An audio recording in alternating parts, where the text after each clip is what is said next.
দয়ার নবীজি আমরা তোমায় ভুলতে পারি না, তোমার আম্মা আমিনা তো তোমার দুধ মারি মা, তোমার আম্মা আমিনা তো তোমার দুধ মারি মা।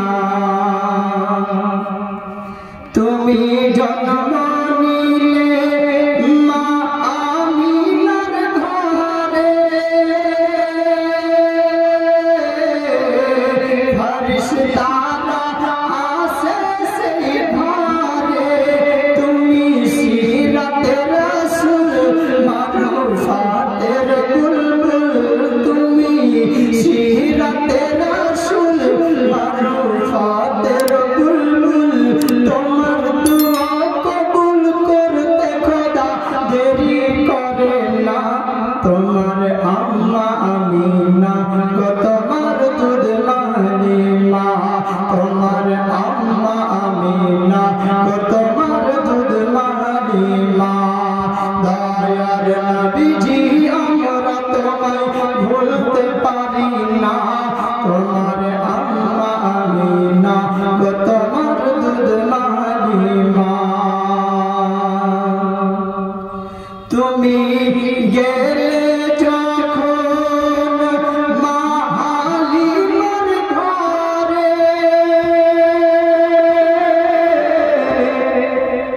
তুমি গেলে যখন মা হালিমার ঘরে, খোদার রহমত ঝরেছে পরে।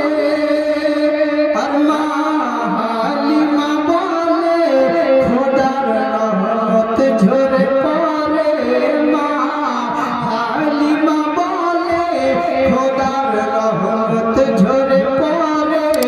আমার ঘরে এলো দেখো খোদার করুণা, তোমার আম্মা আমিনা গো তোমার দুধ মারি মা, তোমার আম্মা আমিনা গো তোমার দুধ মারি মা।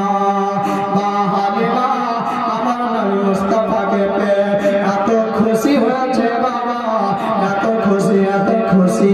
মা হালিমা বলতেছে আমার পেটে দানা দেওয়ার মতো আমার বাড়িতে কোনো খাদ্য ছিল না, আমার বাড়িতে সেরকম যেন অবস্থা ছিল না। আমি হালিমা একবেলা খায় একবেলা কি খাবো টেনশনে করে থাকতাম, কিন্তু আমার বাড়িতে যেন অসুস্থ হয়েছিল সবাই। আমার নবী মুস্তাফা যখন আমার কোলে এসেছে, আমি হালিমার কিসমত বদলে গেছে, আমি হালিমার কপালটা যেন খুলে গেছে। ও হালিমা বলো বলো হালিমা বলো এমন কি তুমি পেয়েছো? বলছে শোনো রে ও দুনিয়ার মুসলমান, আমার নবী মুস্তাফা দুনিয়ার বুকে যখন আসলেন, আমি হালিমা আমার নবী মুস্তাফাকে আনার জন্য মক্কা শরীফে গেলাম। আর মক্কা শরীফ থেকে আমার নবী মুস্তাফাকে যেন আমার কোলে উঠালাম। কোলে ওঠা মাত্রই আমার স্তনে ভালোভাবে দুধ হচ্ছিল না, আমার স্তনটা দুধে ভর্তি হয়ে গেল, আমি সুন্দর হয়ে গেলাম, আমার শরীরে শক্তি চলে এলো। এমনকি আমি যখন আমার নবীকে আমার উটনিতে রাখলাম, আমার দুর্বল উটনি যেন শক্তিশালী হয়ে গেল। বেরাদার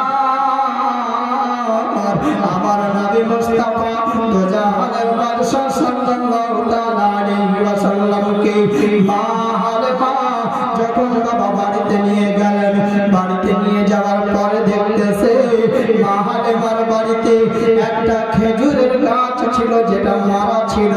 ওই মারা খেজুরের গাছ আমার নবীকে পেয়ে যেন শুকনো গাছ জিন্দা হয়ে গেল। বলুন সুবহানাল্লাহ।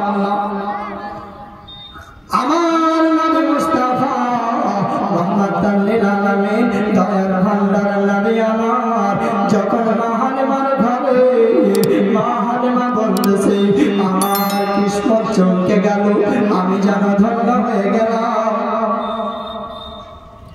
আমি যেন ধন্য হয়ে গেলাম, আমি পাগল করা হয়ে গেলাম। আমার নবী মুস্তাফাকে যেন একদিন আমি ঝর্ণাতে ঝুলিয়ে দিয়ে আমি হালিমা কাজ কামে ব্যস্ত হয়ে গেছি। দেখতেছি আমার আসমানের চাঁদ একবার এদিকে যায়, একবার ওইদিকে যায়, একবার সামনে যায়, একবার পিছনে যায়। আমি হালিমা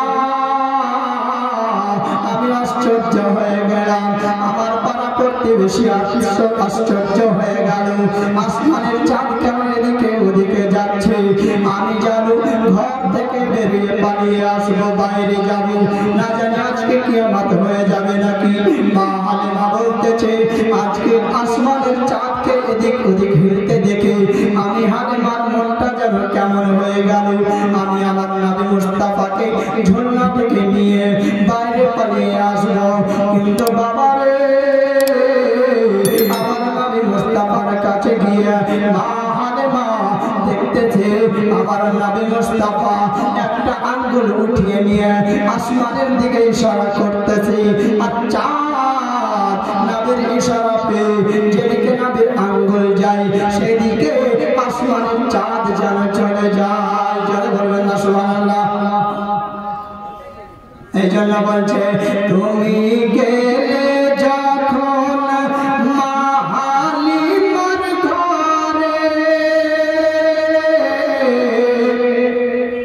খোদার করুণা ঝরে যে পড়ে।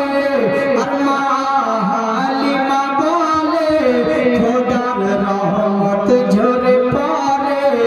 আমার ঘরে এলো দেখো খোদার করুণা, তোমার আম্মা আমিনা গো তোমার দুধ মানে মা, তোমার আম্মা আমিনা গো তোমার দুধ মানে মা।